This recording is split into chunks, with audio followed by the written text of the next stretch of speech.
Bonsoir à tous. Depuis bientôt une vingtaine d'années, le mouvement décolonial a fait largement prendre conscience de la profondeur du racisme structurel dans la société française. Même si, avec le déni de la droite, naturellement, mais aussi d'une bonne partie de la gauche, malheureusement, l'antiracisme politique et non plus simplement moral, gentiment moral, cet antiracisme politique est encore bien loin d'avoir gagné la partie. Le mouvement décolonial a depuis peu sa revue politique, une nouvelle revue qui s'appelle Nous, N-O-U-S. C'est une très belle revue sur papier glacé, s'il vous plaît. Et pour parler du premier numéro, nous avons le plaisir de recevoir ce soir Yazid Harifi, Samir Bousnina et Ouria Boutelja pour ce nouvel épisode d'OZAP. On s'autorise à penser. Mais on s'autorise à penser dans les milieux autorisés. Alors ça, c'est encore un autre truc. Les milieux autorisés, vous y êtes pas, vous.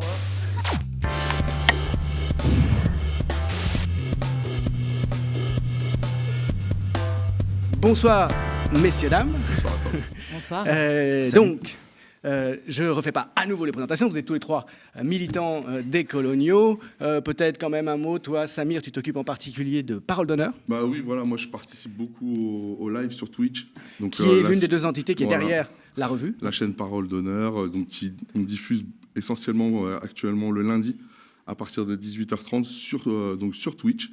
Et on reçoit beaucoup d'invités, comme par exemple hier soir François Bégodeau, mais plein d'autres invités. Et puis surtout, on aborde tous les thèmes justement qui nous concernent. Avec ton camarade Wissam Gzelka, Wissam, et plein d'autres personnes aussi. Les auditeurs du média connaissent bien. Ouais. Et qui a fait une contribution d'ailleurs dans ce numéro. Ouais, Yazid, comment est-ce qu'on doit te présenter? Écoute, militant décolonial. Entre autres, oui. Membre du conseil de surveillance du média. Oui, aussi. En vérité, j'ai plein de casquettes et c'est tout un cheminement qui m'a amené un peu naturellement à la rencontre du mouvement décolonial dont je ne suis pas issu à la base, même si je suis moi-même marocain. Pas né français, donc je suis venu de l'étranger. Donc j'ai vis-à-vis de la France une perception extérieure en fait. Tu vois, je suis devenu français avec le temps. Mais c'est un peu, si tu veux, un cheminement intellectuel qui commence par la découverte de la pensée de gauche, la question palestinienne aussi, qui est un des sujets autour desquels se politise beaucoup la jeunesse maghrébine, dont je suis, qui m'ont amené au gré des réflexions, des lectures, etc., à commencer à fréquenter Madame, qui est là. Et tout le groupe qui est derrière, c'est-à-dire que c'est toute une réflexion et un paradigme politique qui se joue, tu vois, dans le mouvement décolonial et auquel j'ai adhéré. Tu as déjà présenté inconditionnellement la troisième invitée, la terrible sorcière mondialement connue qui fait peur en particulier à la mairie de Paris, qu'il a utilisé comme prétexte il y a quelques semaines, vous en souvenez peut-être, pour annuler la venue de Judith Butler à Paris. Ouria Boutelja, encore plus connue depuis qu'elle a fait une émission ici avec Louisa Yousfi. Ouais. Je précise que Louisa est l'autrice de l'éditorial, très beau texte, qui ouvre la revue, cette revue Nous. Pourquoi nous alors? Pourquoi NOUS point? C'est à moi que ça reste la question. Alors d'abord, contrairement à ce que tu as dit, c'est pas la première revue du mouvement décolonial, puisque en fait, au Parti des indigènes de la République, on avait notre journal qui s'appelait l'Indigène de la République. Et qu'on a vendu pendant de nombreuses années, qui a eu son succès dans les manifestations, et dans lequel on avait commencé à développer notre conception de l'antiracisme. On l'a fait pendant plusieurs années. On a peut-être eu 14-15 numéros, vraiment, ouais. À la fin des années 2000, début des années 2010 à partir des années 2005-2006 et peut-être jusqu'à 2010. D'accord. Et puis, on l'a abandonné pour faire une revue qui s'appelait Déjà Nous, à l'époque du Parti des indigènes de la République. On n'en a fait qu'une, mais on l'a faite quand même. Et en fait, ce nous qu'on reprend aujourd'hui alors qu'on a quitté le pire, mais donc comme héritier... Le Parti des indigènes de la République, mais on reprend le nous et la pensée décoloniale parce qu'on se sent complètement héritier du travail conceptuel et théorique du Parti des indigènes de la République. Et donc, on revendique cette pensée et on continue de la développer à travers cette revue. Pourquoi nous? Alors c'est pareil, le nous, c'est un nous à plusieurs significations. Et si je devais prendre une image, c'est un nous. Si je devais prendre une image, c'est celle des poupées gigognes. Donc en fait, il y a plusieurs niveaux de nous. Et c'est important de s'appesantir là-dessus parce que notre projet étant politique, il s'agit évidemment de définir ce qu'est le nous.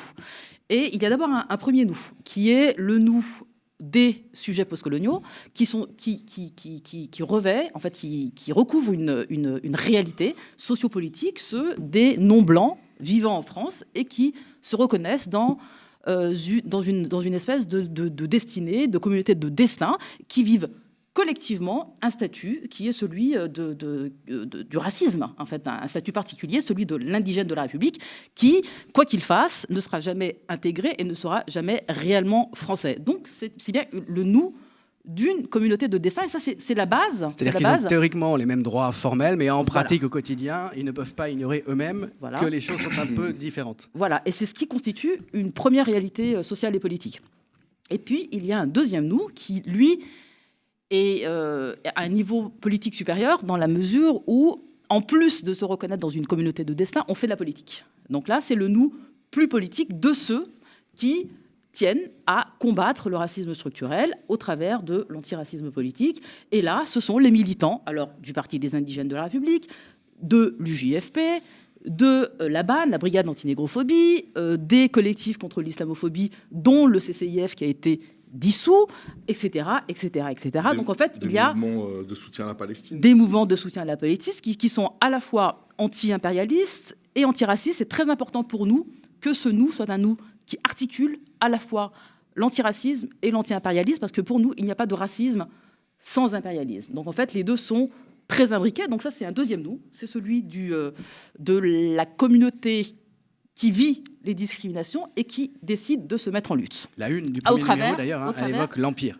Exactement. Et cette image magnifique est un peu inquiétante quelque part parce que derrière, en arrière-plan, il n'y a pas seulement des oiseaux, il y a aussi des avions de chasse. La menace plane. C'est-à-dire une réalité qui est vécue par les populations du Grand Sud. Du Grand Sud, non pas du Sud du Nord comme vous vous définissez. Absolument. Si je vous parce ai bien que lu. nous-mêmes, nous sommes des indigènes aristocrates. Précisément, on est épargnés justement de la guerre impérialiste. Vous ne prétendez pas avoir le même destin que ceux qui sont encore au Sud. Voilà. Et donc enfin, il y a le troisième nous, qui est le nous de ce que nous, on a appelé la majorité décoloniale. C'est le nous d'un bloc historique qu'on doit créer, qui est nécessairement un nous, évidemment, politique, et qui est le nous de l'alliance des beaufs et des barbares. Un nous potentiel. Un nous qu'il faut construire, évidemment, c'est un projet. C'est celui de l'alliance du prolétariat français, en fait. Voilà, c'est celui des non-blancs, qui sont des prolétaires, et des petits blancs, les beaufs, entre guillemets, avec lesquels on espère, à terme, constituer un jour une majorité politique pour renverser le pouvoir. Ceux qui ont intérêt, parce qu'ils en sont les perdants, à sortir de la domination blanche bourgeoise. Donc voilà, c'est pour ça que cette revue, c'est important de le dire, voilà, ce nous, c'est le nous de tout le monde, en fait, de tous ceux, en tout cas, qui aspirent à participer de ce combat et donc de créer cette majorité politique. Et donc, il y a une connexion, évidemment, avec les perspectives politiques que tu décris dans ton livre, le dernier, le deuxième. Donc, Beauf et barbare, le pari du nous, voilà. précisément. Comment construire une force qui ait la capacité, pendant cette période qui est quand même assez difficile pour nous, moi je dis nous, la gauche, comment construire finalement, et comment éviter ce clivage, cette division entre les perdants du système que, évidemment, les dominants s'évertuent à maintenir. D'un côté, les petits blancs perdants du système et de l'autre, ceux qui sont issus de l'immigration. En dressant les uns contre les autres, naturellement, via le biais du racisme, c'est toute la logique du racisme. Alors moi, je voulais revenir sur la notion du nous. Et en écoutant Ouria, je me remémorais une fameuse émission où on avait repris les lives après quelques semaines, on va dire, de suspension, on va dire ça comme ça. Et quelqu'un lui avait posé une question en lui disant « Mais comment sait-on si on fait partie du nous ?»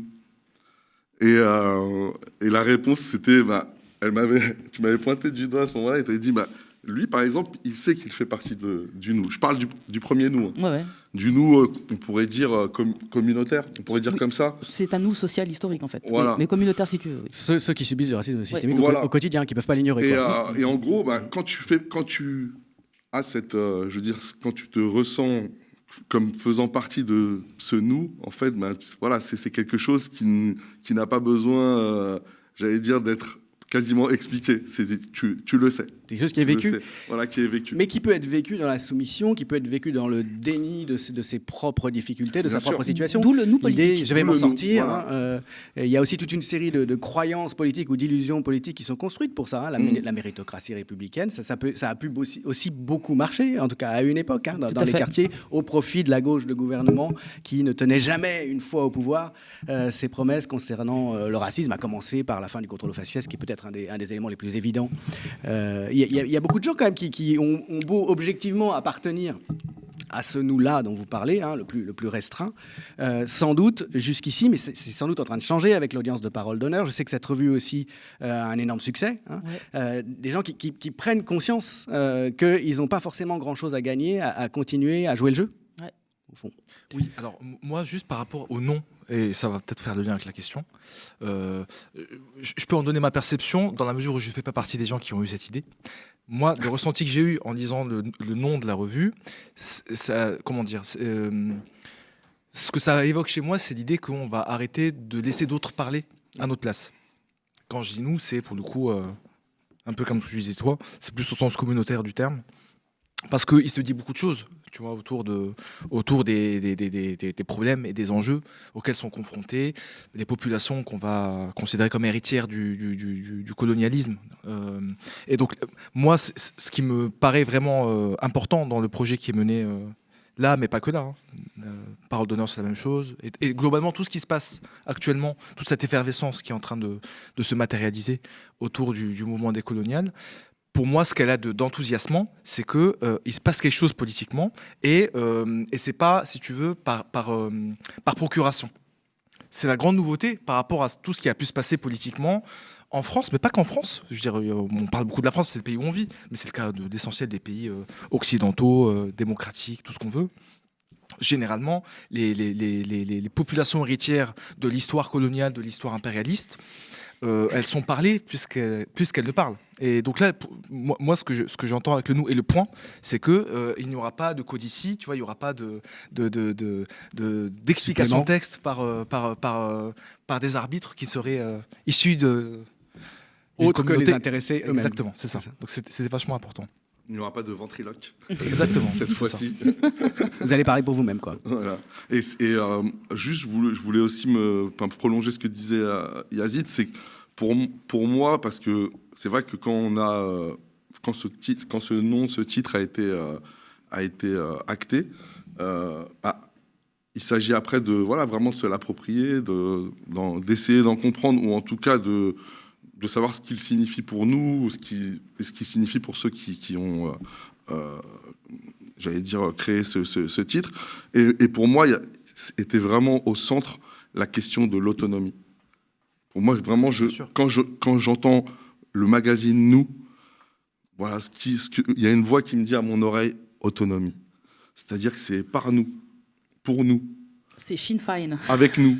Tu vois, c'est comme le mot d'ordre de la libération irlandaise. Toutes ces locutions qui ne sont pas effectivement, on parlait du premier nous comme quelque chose de, j'allais dire, un peu de statique, c'est-à-dire ce que l'on est, tu vois. Mais ce nous, en fait, il rebondit sur une dynamique, sur de l'action. C'est-à-dire que c'est, voilà, nous sommes nous, mais ce nous auquel on souhaite... en tout cas, on prétend ou qu'on affirme appartenir, ce nous, il se met en mouvement. Et il se met en mouvement avec les siens, si on peut dire, mais il se met aussi en mouvement avec les autres ou contre les autres. C'est-à-dire que c'est nous qui définissons notre agenda, à quel moment on est en alliance, en partenariat, en co-travail, enfin je ne sais pas comment tu peux l'appeler, et à quel moment aussi on est en confrontation.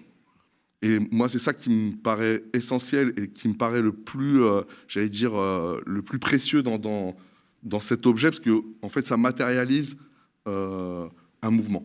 Voilà. C'est un nous qui est généreux. C'est-à-dire qu'en fait, il est lucide sur la nécessité de dire nous, nous-mêmes, c'est-à-dire nous, les non-blancs.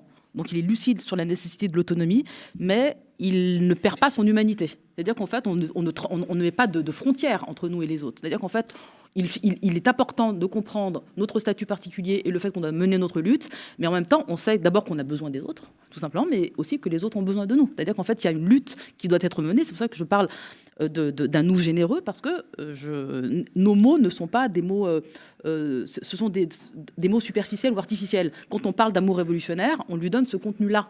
On va vers l'autre. Et quand je dis que c'est un nous gigogne, c'est vraiment un nous gigogne. C'est-à-dire qu'on prend en compte l'altérité et les autres positionnalités sociales et les autres parcours historiques.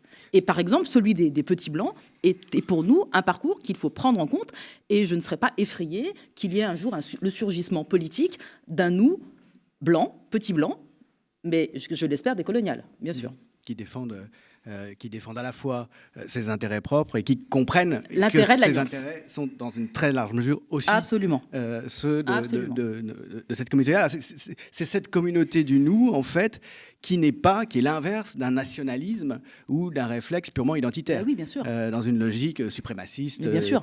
C'est nous les meilleurs, ce sont nos traditions, on veut rester dedans parce qu'elles sont les meilleures par principe et on va essayer éventuellement d'y convertir les autres d'ailleurs. C'est pas parce que naturellement je fais allusion à des choses qu'on vous reproche tout de suite. Ça a toujours été le réflexe. Rappelons-nous les années 80 et ces temps justement de l'anti-racisme moral. Dès que justement les premiers concernés entendaient parler pour eux-mêmes, mener des luttes pour eux-mêmes, immédiatement, et la gauche antiraciste était la première à le faire, on les rabattait sur des accusations de communautarisme, d'être menés en réalité par les religieux, etc. Il y a un moment fondamental pour ça, c'est les grèves de 83 des ouvriers immigrés dans les usines Talbot, alors que la gauche est au pouvoir, et nous avons des leaders de la gauche, même plutôt de la gauche de gauche, qui, au lieu d'examiner ces revendications sociales, disent en réalité, ce sont des islamistes. Et voilà, une fois qu'on a dit ça, clac, c'est fini. On a rabattu justement ce nous sur quelque chose d'obscurantiste, au fond, et qui a vocation à disparaître, en tout cas à se taire. Et 83, c'est aussi les 40 ans de la marche. Oui, la fameuse marche. Pour l'égalité, qu'on avait appelée à l'époque la marche des beurs. C'était il y a 40 ans, donc. Justement, par rapport à cette notion du nous, on voit comment, à l'époque, cette démarche avait été récupérée politiquement. Surtout, là, par rapport à 83, on constate quand même, dans le reste du champ politique, donc en dehors de ce qui se passe chez nous, la stagnation au niveau du débat intellectuel. Enfin, on continue à être accusé d'islamisme, de je sais pas quoi, de frérisme maintenant. C'est le frérisme. Oui, alors le frérisme, c'est le nouveau complot souterrain. Ça fait beaucoup penser au complot juif des années 30. Tout à fait, bien sûr. Il suffit d'accuser, on le voit, il suffit de dire frérisme, puisque les frères musulmans sont censés vouloir agir dans l'ombre. Le fait même que vous ne le soyez pas ouvertement prouve que vous l'êtes, en fait. Et c'est exactement ça. C'est comme ça que ça marche sur fonctionne. la tête. Karim Benzema est frériste. C'est comme ça que ça fonctionne. Il joue en Arabie Saoudite, des ennemis notoires des frères musulmans, mais c'est un frériste en short. Je crois que c'est parce qu'il finit toutes ses phrases par frère. Ça doit être ça. Oui, bien sûr. Ça doit être ça. Ça va, frère. Là, tu fais allusion à la communication de Darmanin, la communication raciste de Darmanin contre Benzema qui a succédé à celle de Valls. Fait, oui. Mais dans le milieu de la recherche, une chercheuse ou prétendue chercheuse comme Florence Bergeau-Baclair, qui est au CNRS, a écrit tout un livre pour dire que le frérisme est partout. Tout à fait. Et pour accuser de frérisme quiconque prend le temps d'examiner la situation exacte des catégories dominées issues du monde musulman. Oui. Mais j'ajoute à cela que le mouvement islamiste, même si ça ne veut rien dire, parce qu'en fait, il y a tellement de tendances que c'est difficile de le définir rapidement, même le mouvement islamiste mérite d'être étudié d'un point de vue matérialiste et historique.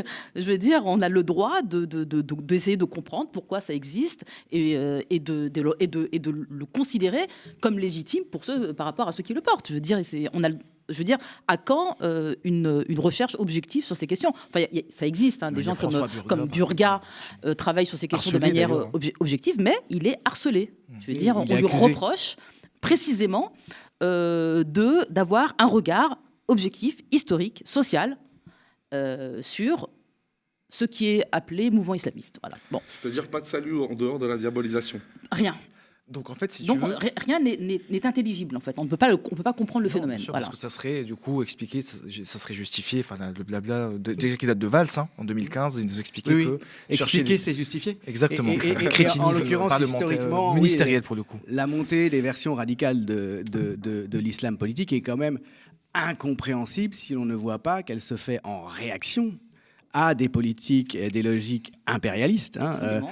qui attaquent les sociétés traditionnelles. Le mandat britannique, bien sûr. très clairement. Regardons comment l'Iran est devenu une république islamiste.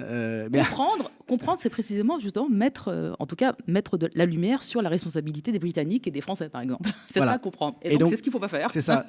Et donc, si on commence à vouloir expliquer, on Oui. risque d'être obligé soi-même Oui. de remettre en cause son action historique de Et long son terme. action présente. Très Et son important. action présente, Eh naturellement. oui. Donc du coup, en fait, constatant que, si tu veux, le champ politique dans son ensemble ne bouge quand même pas. Je parle du champ politique institutionnel qui peut aspirer à exercer le pouvoir en France.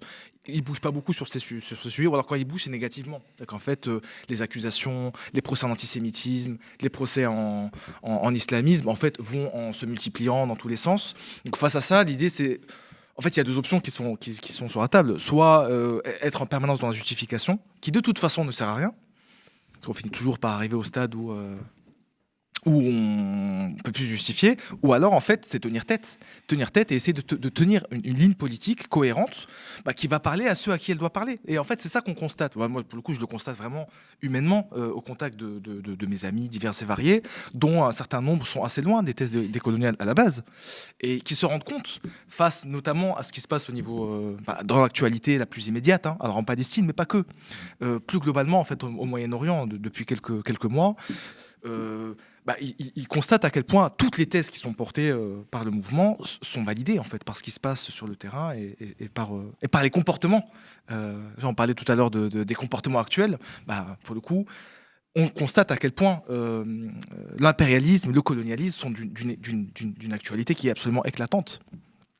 Si on réfléchit en termes au fond d'hégémonie culturelle, de la façon dont le débat public a évolué depuis justement les années 80, le temps de l'antiracisme moral, si on considère le type de catégories qui sont maniées dans l'espace politique, quand bien même elles restent contestées, je pense à des choses comme privilège blanc, racisme systémique, le mot blanc, tout simplement, qui est une violence pour ceux qui le désignent parce qu'ils n'avaient jamais pensé, ils avaient toujours pensé que les autres n'étaient pas blancs, mais ils n'étaient jamais dit qu'eux-mêmes pouvaient l'être.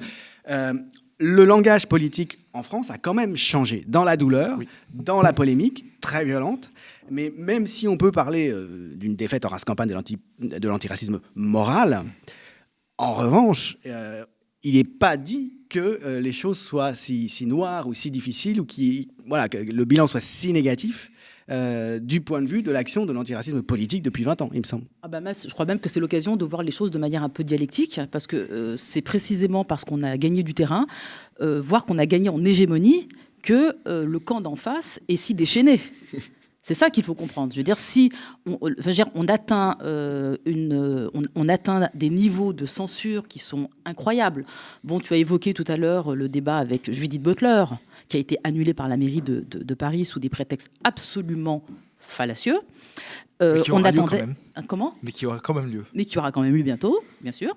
Que la mairie de Paris soit à ce point fébrile quant à un événement qui se proposait de lutter, de proposer des pistes de lutte contre l'antisémitisme. Et qui était organisé avec deux organisations juives alliées. Antisionistes.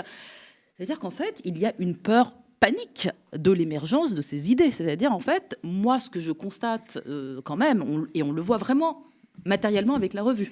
On se promène avec dans les manifs, on la lève comme ça, et les gens, ils viennent et ils sortent l'argent. Ils la veulent. Je veux dire, nous, on se rend compte du succès de ces idées-là qui sont portées par nous et par d'autres. Donc, moi, je vois bien que si la mairie est aussi fébrile, c'est qu'en fait, ils ont une peur bleue de la constitution d'un camp qui puisse à la fois les défier et s'organiser contre eux, en plus, sur une base, je le répète, politique et matérielle. Je veux dire, ce qu'on dit sur, par exemple, la lutte contre l'antisémitisme, je veux dire, nous, on assume pleinement la lutte contre l'antisémitisme. On l'assume et on la mène On l'amène parce que pour nous, ça fait longtemps qu'on a défini l'État comme étant le producteur de racisme. L'antisémitisme en fait partie. L'antisémitisme n'a pas disparu de la société française, et j'ajoute même qu'il est florissant. Simplement aujourd'hui, alors que tout le monde s'en prend à des mouvements comme les nôtres qui précisément vont s'en prendre et vont accuser l'État et donc s'en prendre à la source de la création de l'antisémitisme, eh bien, pendant que tout le monde s'allie contre nous, eh bien, l'antisémitisme d'extrême droite, lui, il est florissant. La littérature d'extrême droite, aujourd'hui, au moment où je parle, elle est pléthorique. Mais tout le monde s'en fout. Parce que il faut quand même lever la grande hypocrisie sous ce débat-là, c'est qu'en réalité, non seulement on s'en fout de l'antisémitisme, mais on s'en fout des Juifs. Bien sûr. On s'en fout des Juifs. C'est pas la question.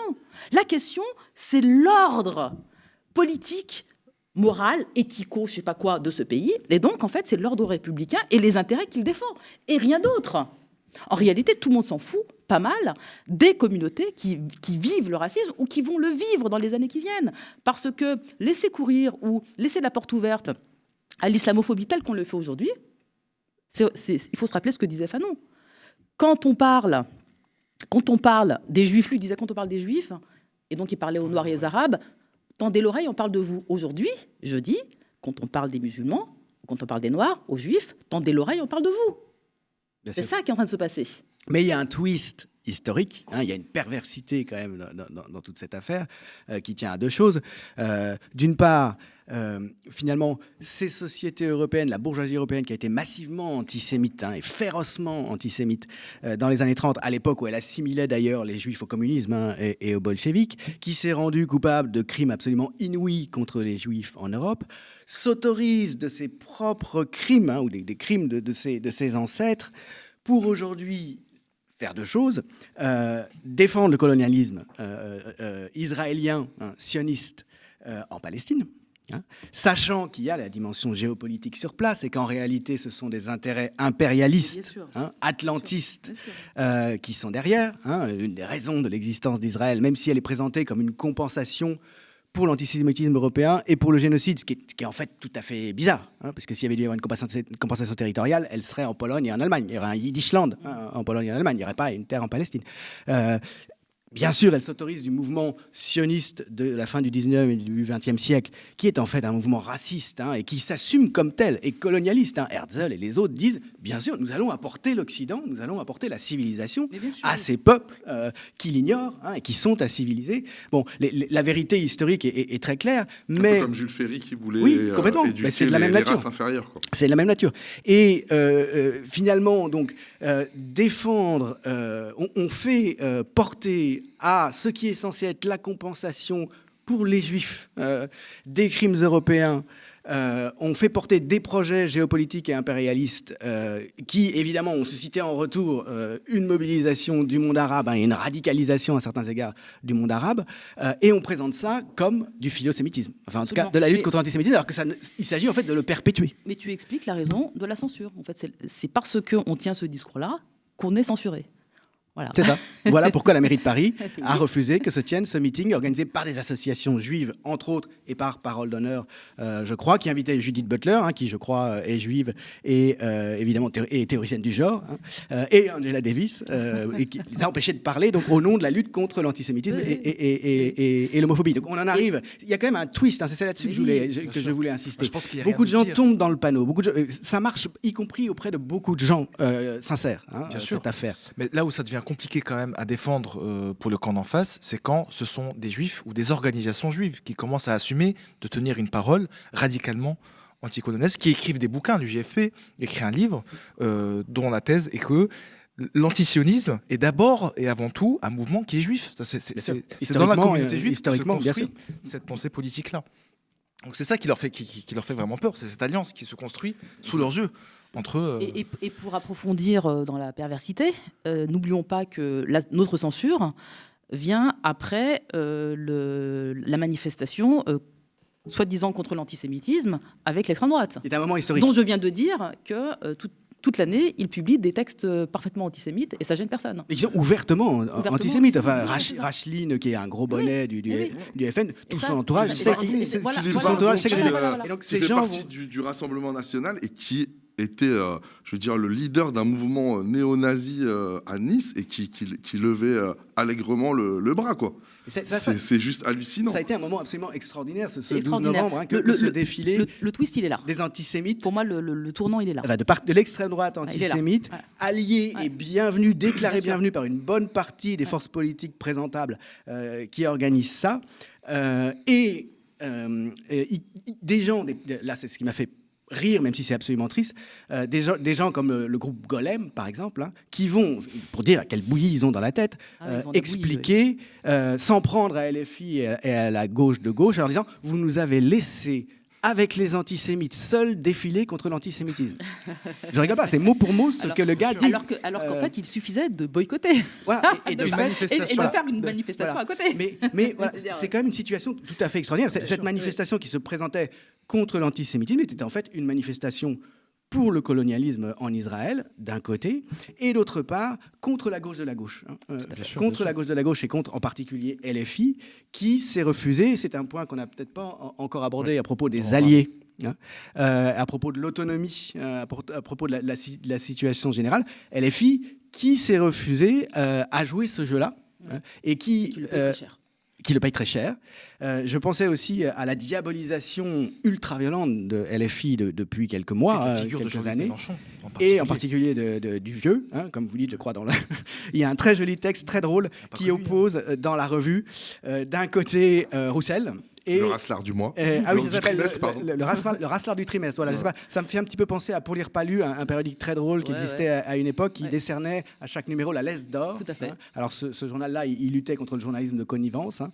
Il décernait la laisse d'or à un journaliste particulièrement servile et il y avait vraiment que l'embarras du choix. Ouais. Vous allez donc décerner une médaille au Rasselard du trimestre à chaque numéro, c'est ça? Ouais, on va essayer. Ouais.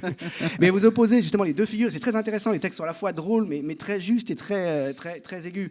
La stratégie de Roussel, hein, qui est celle finalement de l'antiracisme moral historique de la gauche française, hein, que vous évoquiez tout à Les vieilles l'heure. ficelles, quoi. Voilà. C'est les vieilles ficelles. Et c'est l'inverse du nous et du par nous-mêmes. C'est-à-dire, bon, bien sûr, on va vous défendre parce qu'on est universaliste, mais à partir du moment où vous allez parler pour vous-même, on va vous dire attention, il y a des priorités quand même. Hein, les priorités, ça viendra après. Hein, les priorités, c'est la question sociale. Les priorités, c'est la stratégie du parti, etc. Voilà, bon, ça ne vous concerne pas en tant que groupe.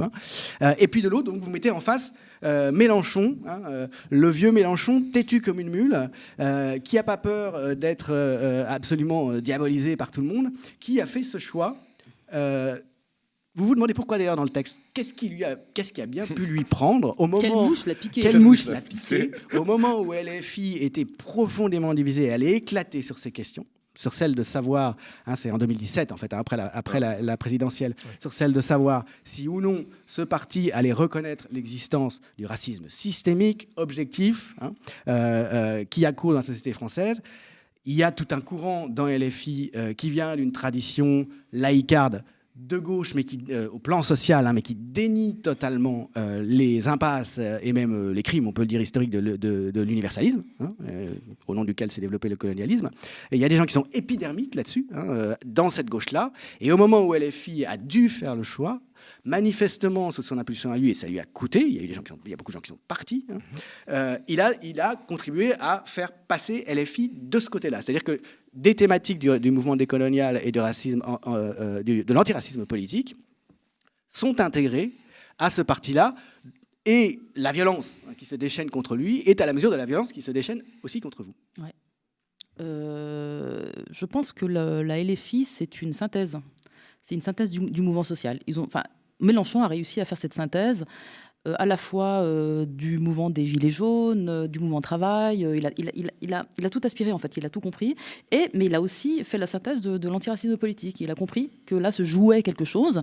Et parce que on a tous ensemble, hein, je ne veux pas du tout tirer la couverture au Parti des indigènes, mais l'ensemble de l'antiracisme politique, c'est quand même plus de 15 ans de lutte de terrain, de ciblage de l'État comme producteur de racisme, je le redis, comme État impérialiste, comme producteur d'inégalités structurelles, et aussi parce qu'on a théorisé là-dessus. Je veux dire, je pense qu'aujourd'hui, tout le monde, en tout cas les gens les plus intéressants de cette gauche-là, de la gauche radicale, comprennent que nous procédons d'une véritable pensée matérialiste.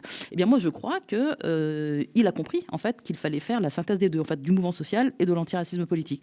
Et le fait qu'il ne cède plus, pour moi, en fait, il a vraiment fait une espèce de mue. Alors, je ne dis pas qu'il a complètement rompu les chaînes, parce que, par exemple, il est toujours aussi admiratif de Mitterrand. Par exemple. C'est vraiment le truc qu'on n'arrive pas à comprendre. Mais il revendique presque le côté pulsionnel de ça. Mais oui, j'arrive pas à comprendre pourquoi il n'est pas capable de rompre avec une figure aussi diabolique que Mitterrand. C'est affectif.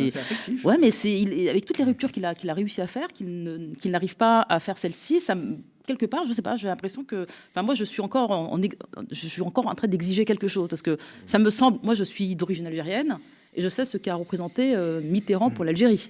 Et là, et pour nous, Mitterrand, c'est nos passaran, quoi. Mais c'est un ennemi. Tu sais, rompre avec sa famille, c'est rien de plus douloureux que de rompre avec sa famille. Oui, mais je pense qu'il doit finir par le faire, parce que Mitterrand, ça n'est pas rien dans l'état de ce qu'est la France aujourd'hui. Après, c'est presque une particularité personnelle. Je veux dire, il ne défend pas non plus le passé politique de Mitterrand. Bah, il n'en dit rien. Mais le problème, c'est qu'il faut le solder, le passé de Mitterrand. Il faut le solder politiquement. Mais son rapport avec le PS, finalement, solde bien. Il a rompu avec le PS. Et donc, il y a des gens qui le détestent plus que tous les autres, c'est le PS. Donc moi, tout ce que je peux dire, c'est on prend acte du fait qu'il ait fait un certain nombre de ruptures, et c'est pas rien de tenir sur l'islamophobie. Ça n'est pas rien de tenir sur la police française. Ça n'est pas rien de tenir aujourd'hui sur la qualification de ce qu'est le Hamas.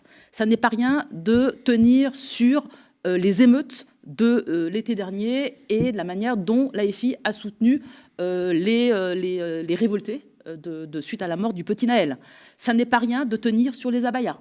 Donc en fait, c'est à la fois curieux et héroïque. C'est une rupture totale avec les pires traditions de la gauche de gouvernement française. Mais en même temps, ils ont quand même, je pense que l'ensemble du champ politique de gauche a quand même compris que c'était aussi une perspective victorieuse. Et là qu'en fait, il a fait la démonstration que d'un côté, on gagnait les quartiers, mais qu'on ne perdait pas forcément sa base sociale. Et ça, c'est une vraie démonstration. Mais c'est une stratégie victorieuse, pas à court terme. C'est pas la stratégie de la facilité, c'est moins compliqué. C'est pas la stratégie de la facilité, mais même le fait qu'il soit arrivé en troisième position, il aurait pu gagner. Bon, c'était pas gagné. Même nous, on était dubitatifs. Et le NPA, il était au second tour. Après, la stratégie victorieuse à court terme n'existe pas. Donc en fait, on a l'option de l'étalement à la sauce PS qui arrive à des niveaux. On a encore du mal à comprendre qu'ils puissent continuer à s'exprimer comme s'ils étaient dans une posture hégémonique, on est au stade du groupuscule désormais. Ils ont des mandats locaux et des intérêts financiers. Ils ont encore un appareil. Ils ont un appareil. Exactement comme le PC. Mais qui est en train de disparaître. C'est un astre mort. Ils ont dû vendre Solferino. Enfin, je veux dire, c'est des structures qui ont vocation à disparaître avec le temps. Donc il y a ça. Et de l'autre, il y a la mue politique. La mue politique dont la démonstration est faite que c'est la seule manière de se constituer comme une potentielle organisation de gauche de rupture ayant vocation à exercer un jour le pouvoir. Parce que quand on regarde aussi par rapport aux pays voisins, la France a quand même cette particularité d'avoir globalement dans le camp de ce qu'on va appeler la gauche une force hégémonique qui est la plus radicale sur l'essentiel des sujets qui importent en vérité, que ce soit au niveau social, mais surtout parce que c'est des sujets qui nous importent. Presque. C'est une anomalie occidentale, quoi. C'est le seul pays d'Europe de l'Ouest où il y a une gauche forte, à 20%, disons, qui propose un projet de société qui est réellement différent, alternatif, incompatible avec la situation actuelle. Il y a eu une possibilité. On dit pas ça, comme dirait notre cher président. Il y a eu une possibilité.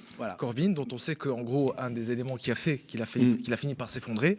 Alors, il y en a d'autres, mais il y a le procès en antisémitisme. L'accusation montée de toutes pièces. Qui pend au nez de l'AFI. Bien sûr. C'est ce qu'on essaye de faire contre Mélenchon depuis maintenant des années, le corbiniser, comme on dit, c'est-à-dire monter un dossier en antisémitisme.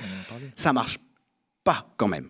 Mais parce qu'en fait, contrairement, ça marche pas comme ça marchait marche avec plus aussi Corbyn. bien. La différence, c'est que le Parti travailliste est constitué, c'est un organisme pléthorique, c'est une administration, c'est une machine électorale qui a la possibilité de renverser Corbyn de l'intérieur, ce qui n'est pas le cas de la France insoumise, à laquelle on reproche souvent son manque de structuration de démocratie. Mais paradoxalement, l'intérêt de ce fonctionnement-là, c'est que c'est quand même compliqué de s'en prendre à celui par lequel tout ça tient, en fait. Lui, et je parle aussi des gens qui sont autour de lui, parce qu'il n'y a pas que lui. Il y a des figures quand même de grande envergure qui sont en train d'émerger. Mais il y a aussi, il y a des gens aussi très jeunes. Il y a aussi le fait que l'opinion est fatiguée du chantage antisémite. Absolument, c'est tout à fait vrai. Ça, c'est Mais un ça, argument qui s'use. Mais je ne pense pas que ce soit le cas uniquement en France. Aux États-Unis, Ah, j'ai des échos similaires. Bien sûr, bien sûr, bien sûr. Simplement, c'est compliqué pour on va dire, une grande figure du Parti démocrate ou du Parti travailliste de tenir une ligne. On voit par exemple le cas d'AOC, Ocasio-Cortez, qui a quand même du mal à tenir une ligne très radicale sur la question palestinienne. Enfin, très radicale. Pour nous, elle serait tiédasse, mais je veux dire une ligne vraiment de refus catégorique, de considérer qu'Israël a le droit de se défendre, par exemple. C'est très compliqué dans une organisation comme le Parti démocrate. En fait, Idem. Pardon, je croyais que tu avais fini, pardon. Mais j'allais dire, c'est le problème du bipartisme, quoi. C'est que ça, j'allais dire, ça contraint les franges les plus, j'allais dire, les plus radicales à par moment soit à se s'édulcorer ou en tout cas elles sont mieux contrôlées que dans un système d'alliance comme là on le voit avec la NUPES, où il y a eu une alliance, je veux dire, de circonstances, si on peut dire, c'est-à-dire au moment des élections législatives, et on a vu que assez rapidement, notamment le PS a fait du PS. Voilà, j'ai envie de dire, what else? Que pouvait-il faire d'autre? Une certaine partie, une grande partie même d'Europe Écologie Les Verts et du Parti communiste se sont, j'allais dire, désolidarisés, on va dire, du projet commun, alors même que ce projet était écrit, était signé. Bien sûr, oui. Mais voilà, ils n'ont pas tenu, et c'est là où je voulais en venir, ils n'ont pas supporté cette pression, justement, que je pense Jean-Luc Mélenchon a été, je veux dire, capable de prendre sur ses seules épaules pendant un certain temps. Et moi, je reprends ce que disait Yazid, c'est que je trouve qu'effectivement, l'une des forces actuellement de l'AFI, c'est sa capacité j'allais dire, à fabriquer, si on peut dire, des cadres, j'allais dire, de très grande qualité. On peut citer Bompard, mais Mathilde Panot, mais enfin plein de personnes. Et j'ai envie de dire que, bien sûr, sa personnalité, c'est elle qui fait basculer. Il y a une part de mystère, c'est-à-dire on ne sait pas ce qui se passe dans sa tête à un moment donné qui fait qu'il a cette bascule. Peut-être l'urgence, peut-être le fait d'arriver dans un certain âge, on va dire, et de se dire je laisse quoi, et de se dire c'est maintenant, de voir une opportunité, voilà, d'avoir le sens politique, de voir cette fenêtre peut-être qui s'ouvre. Mais pour moi, la puissance de cette, j'allais dire, de cette séquence, c'est ça, c'est qu'aujourd'hui, les gars, vous pouvez abattre Mélenchon autant que vous voulez. Maintenant, il y a des métastases, si on peut dire. Le cancer s'est métastasé, donc il va falloir faire avec plein de petits Mélenchon 2.0, quoi. Alors moi, j'ai envie d'ajouter, parce que c'est important d'essayer de comprendre pourquoi lui, sa personnalité, avec le passé qu'il a, laïcard, républicain, pourquoi il a fait cette mue, comment il a basculé. Une des conséquences de l'islamophobie dans l'opinion, dans la conscience des gens, c'est de faire oublier qu'il y a des humains derrière les musulmans. En fait, il y a des humains. Derrière une fille voilée, il y a un humain. C'est le principe de l'animalisation, de l'altérité. Derrière les gens des quartiers qu'on croit, je ne sais pas, fanatiques, je ne sais pas quoi. En fait, ce sont des êtres humains. Je veux dire, une famille musulmane, le matin, le père, il se lève, la mère, elle se lève, ils emmènent leurs enfants à l'école, quoi. Ils vont travailler. Ils veulent que leurs enfants réussissent à l'école. Moi, je crois que Mélenchon a vu ça. Je sais pas. Un jour, il a compris ça. En fait, je dis, ça a l'air con ce que je dis, mais je pense que on a une telle couche d'islamophobie entre les yeux, c'est-à-dire qu'en fait, on est séparé par ce préjugé qui est terrible. Bien sûr. Tu vois ? Bien sûr. On est séparé par ce préjugé qui est terrible et c'est très difficile de casser le mur. Et c'est très difficile de reprendre conscience qu'on a bien affaire à des êtres humains. Et là, tout d'un coup, moi, je crois que ce qui le rend fort, c'est qu'il ne se fait plus avoir par ce discours. Quand il est allé dans la manif en 2019, qu'il a marché avec les musulmans, il a regardé à droite, il a regardé à gauche, et dit, mais c'est des humains. Bien sûr, bien sûr. Et là, C'est tu sais, des humains, puis les gens ils se sont approchés de lui. J'ai des images, des femmes voilées qui vont vers lui et qui le remercient. Et là, il voit des femmes qui sont reconnaissantes Bien sûr. parce qu'il y a enfin quelqu'un qui les comprend. Mais là, Tu vois ce que je veux dire? ça... Mais moi, je crois que c'est aussi con que ça. Ouais. Après, évidemment, non, mais attendez. Il y a aussi Ça, je dis, Ça, il c'est faut important. briser. Il y a quelque chose qu'il faut briser. Je parle de quelque chose d'intime chez lui. Après, il y a évidemment l'avancée des luttes politiques. Bon, ça, tout ça, je veux dire, le calcul politique. Le fait que si tu veux une majorité, il faut que tu fasses avec le peuple tel qu'il est. Et tout ça, c'est des choses que lui, il a dans la tête. Je veux dire, c'est un homme politique, d'accord? Mais je parle que sur le plan d'intimité, il y a quelque chose qui s'est brisé entre lui et ce qu'on appelle les musulmans. mais tu sais, je crois qu'il y a quand même derrière ce que tu décris là, qui est du vécu humain, au fond, aussi une tradition politique à laquelle non seulement Mélenchon, mais ceux qu'il représente se réfèrent. C'est la tradition la meilleure de la Révolution française. Ah oui, je suis d'accord avec toi. La première Révolution française. Je suis d'accord avec Cette toi. Révolution française qui, après s'être libérée de la propre royauté, déclare la source de la souveraineté, c'est le peuple. Je suis Et d'accord. nous serons non seulement nous ne ferons jamais la guerre à personne, mais nous serons toujours les alliés des autres peuples qui se libéreront. Il est du fidèle joug. à cette tradition. Bien sûr. Il est fidèle à cet héritage Voilà. de la Révolution Il française. y a cette Je suis idée d'accord. de la nation et du peuple qui est antinationaliste, Tout à fait. à laquelle il est fidèle et qui pour moi est une ressource profonde. Hein. Ah, mais je suis tout à fait d'accord. Avec effectivement ce sens politique, on disait tout à l'heure, mais il aurait pu subir, et LFI aurait pu subir le sort de Corbyn et de ceux qui le suivent. Dès 2008, il prend une décision complètement inouïe, la seule qui soit inacceptable quand on est au PS, je veux dire au PS ou à la CFI ou avant, hein, dans cette tradition de la gauche de gouvernement française, on peut être autant de droite qu'on veut, on peut être autant pro-flic qu'on veut, on peut faire tirer autant qu'on veut sur les ouvriers, ça n'a aucune importance. La seule chose que l'on ne peut pas faire, c'est faire sécession, couper le parti, diviser la classe sociale qui est derrière. Or ça, il le fait en 2008, en tirant les leçons de l'échec de Ségolène Royal face à Sarkozy, parce que franchement, perdre face à Sarkozy, qu'une bonne partie de la droite détestait, qui était un personnage vraiment odieux à plein de monde, il fallait le faire. Hein. Le Parti socialiste a réussi à le faire, et à ce moment-là, il décide l'année d'après que c'est fini et qu'il faut une force de gauche qui ne soit pas le PC, mais qui endosse sérieusement, pas pour prendre le pouvoir et ensuite mener les politiques de droite, comme historiquement le PS l'a fait depuis Mitterrand, depuis son cher Mitterrand. Et il fait ce geste qui lui évite d'être corbynisé 10 ou 15 ans plus tard. Parce que si Corbyn a échoué, c'est parce Tout à fait. qu'il était encore Bien sûr. dans ce grand parti, le Labour, dont la culture était massivement, en réalité, une culture de gouvernement, une culture de droite, une culture de cadre, hein, de managers, qui ont monté ce procès en antisémitisme. S'il a échappé à ce procès-là, c'est parce qu'en 2008, il avait créé une autre entité. Le Front de gauche. C'est vrai. Quand on parle, voilà, Le parti de gauche. le parti de gauche, Qui a puis fait le Front de partie du gauche. Le parti de Quand- gauche qui faisait partie du Front de gauche. quand on parle de sens politique. Et je ne pense pas que le choix qu'il fait en comprenant l'enjeu qu'il y a autour de l'antiracisme et de l'islamophobie en 2017, il aurait pu être fait Bien sûr. à l'intérieur d'un parti qui Bien serait sûr. CLPS, quand bien même il aurait visé, disons, Il suffit de voir l'hégémonie dans où ce en parti. est le PS aujourd'hui sur ces questions. Ils n'ont pas bougé d'un poil. C'est ça. Et donc vous évoquez notamment des figures de ces alliés possibles, hein, de cette formation politique qui par excellence est l'allié possible du nous, qui peut rentrer dans ce nous, non pas le plus petit, mais le plus large, hein, tout en insistant toujours à la fin sur l'autonomie. Hein. Attention, c'est pas parce on reconnaît ce qui s'est passé, hein, et toute la force de ce qui s'est passé et toute la pertinence politique, que l'on va devenir subalterne à LFI. Bien sûr. Ah bah ça, c'est On va évident. défendre LFI dans n'importe quelle circonstance, sur n'importe quoi. C'est surtout qu'on tient à ne pas en faire partie. C'est ça. C'est-à-dire, nous, on est Par définition, à donc. l'extérieur de la LFI. Il se trouve qu'on reste des militants politiques, même si on n'est pas une organisation politique. Et on réfléchit, comme dirait Lénine, en contexte. C'est le contexte qui détermine qui sont nos alliés, avec qui on s'allie, avec qui on ne s'allie pas. Nous, en fait, aujourd'hui, notre perspective, pour nous, elle est assez simple.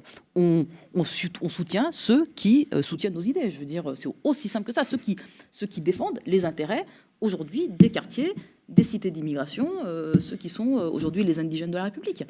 quand nos intérêts sont défendus, on n'a pas de raison de ne pas renvoyer le soutien. Je veux dire, c'est tout. C'est juste une. Nous, on n'est pas organisation politique pour l'instant. On l'a été dans le passé, on l'est plus aujourd'hui.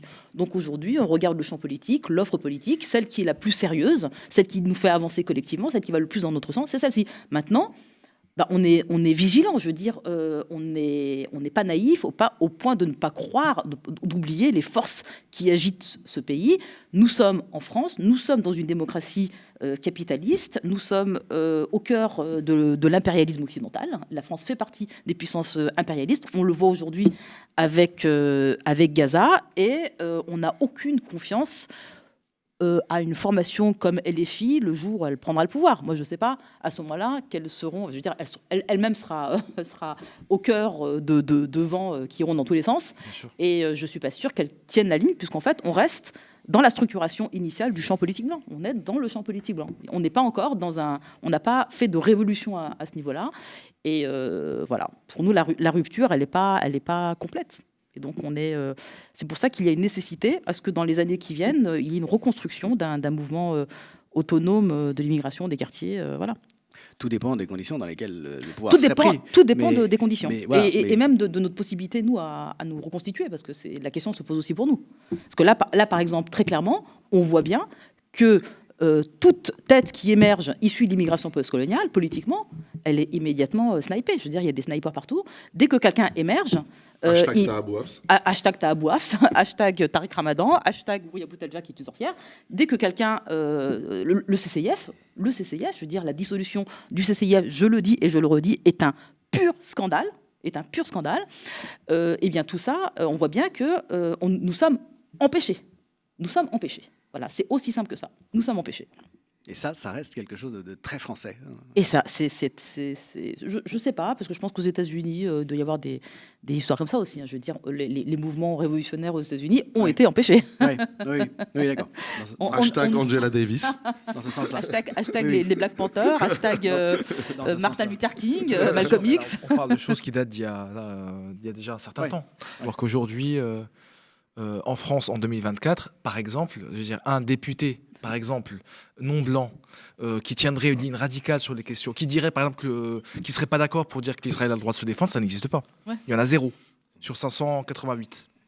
Ah ouais. Il y en a 0. Non, c'est vrai, je réfléchissais en même temps que pourtant, il y en a des militants qui imposerait un changement de question qui serait plus est-ce qu'Israël a le droit de se défendre, mais qui serait plutôt est-ce qu'il est légitime qu'il y ait un État national, ethnico-religieux qui monopolise ce territoire. On qualifie de seule démocratie du Moyen-Orient. Plutôt qu'une perspective d'un État multinational, voilà, qui serait. Parce que c'est ça la vraie question. Bah oui, c'est la question qu'il faut substituer à cette question qui est faite par l'État, l'appareil d'État sioniste lui-même, à savoir est-ce qu'il a le droit de se défendre.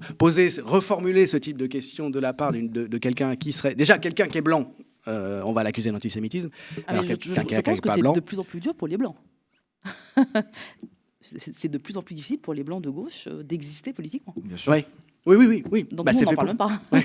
Je veux dire, bon voilà. Mais alors, pour vous, donc si je comprends bien, le temps, il faut qu'on termine bientôt. Le temps n'est pas mûr pour une formation à proprement parler politique, puisque donc ça c'est une revue culturelle. Vous avez créé des cadres de sociabilité, de réflexion. Il y a QG décolonial, il y a Parole d'honneur, donc qui sont un peu les deux entités qui sont derrière nous. Il y a cette revue maintenant qui est une revue d'approfondissement, même si les textes sont très clairs, ils sont assez fouillés, c'est du travail intellectuel et politique. En revanche, pour la création, le développement d'un mouvement, d'un parti, tout simplement, c'est plus le moment. C'est pas le moment encore. C'est plus le moment du Parti des indigènes. J'ai pas envie d'être péremptoire. Nous, on peut faire l'analyse que le temps n'est pas mûr. Nous, on peut faire cette analyse-là. Mais s'il devait y avoir des initiatives en France qui iraient dans ce sens-là, il faudrait les encourager. Voilà. Si d'autres veulent prendre en main l'autonomie indigène, mener une lutte décoloniale et construire un nouveau mouvement autonome, nous, on n'est pas des propriétaires. Je veux dire que mille fleurs s'épanouissent, et ça serait très bien. Nous, on a l'impression que là, le moment n'est pas le meilleur.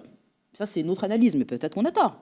Voilà, c'est tout. Mais en tout cas, puisque c'est notre analyse, il faut occuper le temps. Et le temps, on l'occupe en diffusant de la pensée décoloniale, en s'inscrivant dans le temps du débat, en participant à notre niveau autant qu'on le peut.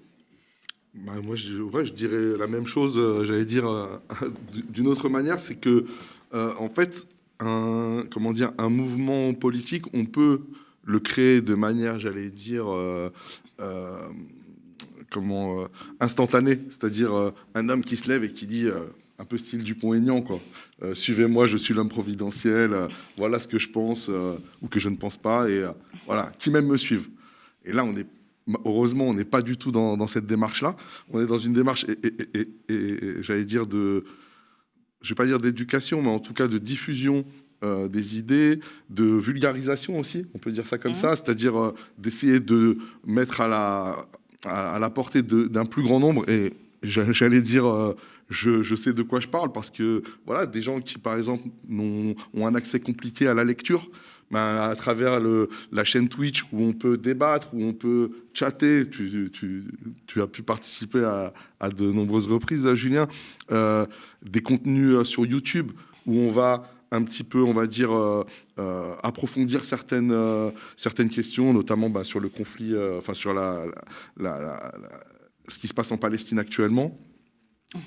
Donc pour moi, il y a vraiment cette dimension de diffusion et de création également d'un réseau. En fait, cette diffusion, et là j'en viens au magazine, le fait de diffuser ce magazine, d'avoir cet objet, c'est comme un relais, quoi. Pour moi, je vois ça comme dans une course de relais, comme c'est bientôt les JO,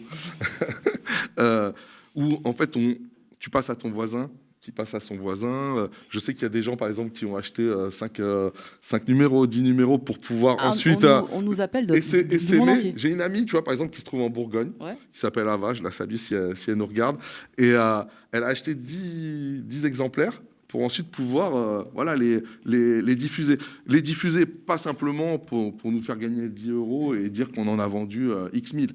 C'est diffuser pour créer un contact, créer un lien, créer un point de départ dans une réflexion commune sur les sujets. Parce que souvent, et notamment en province, on va dire que tu as des gens qui sont de bonne foi, qui sont bienveillants, mais qui ne sont pas forcément outillés. Et je pense que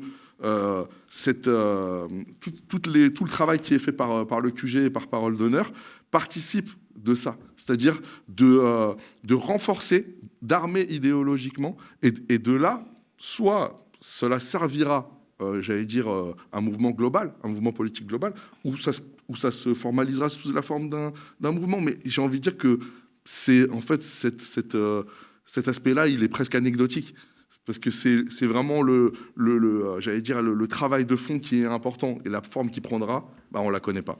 Il y a une dimension d'éducation populaire, donc, bien sûr. Aussi. Donc le premier numéro était centré naturellement tout de suite sur une question qui fâche, l'impasse du progressisme, le genre et l'empire, avec tous les problèmes que pose l'opposition entre, l'assimilation entre Occident et modernité. Hein, bien sûr, si on n'est pas favorable à la domination occidentale et à son universalisme qui consiste en gros à vivre comme les Blancs, eh bien on est obscurantiste, on n'est pas progressiste. Il y a des articles de fond particulièrement intéressants. Le numéro se diffuse très très bien, hein, si j'ai bien compris. Très très bien. Il y a eu plusieurs tirages. Ouais. Il est commandable sur Internet. Tout à fait, sur le site du QG Décolonial. Voilà. Et un deuxième numéro est en préparation. Ouais. Devrait sortir bientôt. Normalement en mars, ouais. Il va sortir en mars. Et le thème ? Le terrorisme. Le terrorisme, très bien. Encore un sujet de tout repos. Ouais, on est dans le fun avant tout, j'ai envie de dire. Voilà, c'est un petit côté divertissant. Voilà, l'esprit Coubertin. Attention, l'esprit Coubertin. Merci beaucoup à tous les trois. Merci à toi. Venus présenter cette revue que je recommande très chaudement. Nous, avec ce premier dossier, Genre et Empire, et un magnifique graphisme. Free Palestine. Free Palestine. À bientôt. Ce numéro dont s'autorise à penser est terminé. N'oubliez pas que nous avons absolument besoin de votre soutien, de vos abonnements. Nous sommes une chaîne qui n'est ni gouvernementale, ni patronale. Nous ne vivons pas de la publicité. Nous avons besoin donc que vous donniez, que vous vous abonniez et que vous nous suiviez, bien sûr, d'une part sur YouTube et d'autre part sur les Freebox, sur le canal 350, qui vous permet de zapper de LCI, BFM ou pire encore CNews aux Média TV pour avoir une autre information. À bientôt. Thank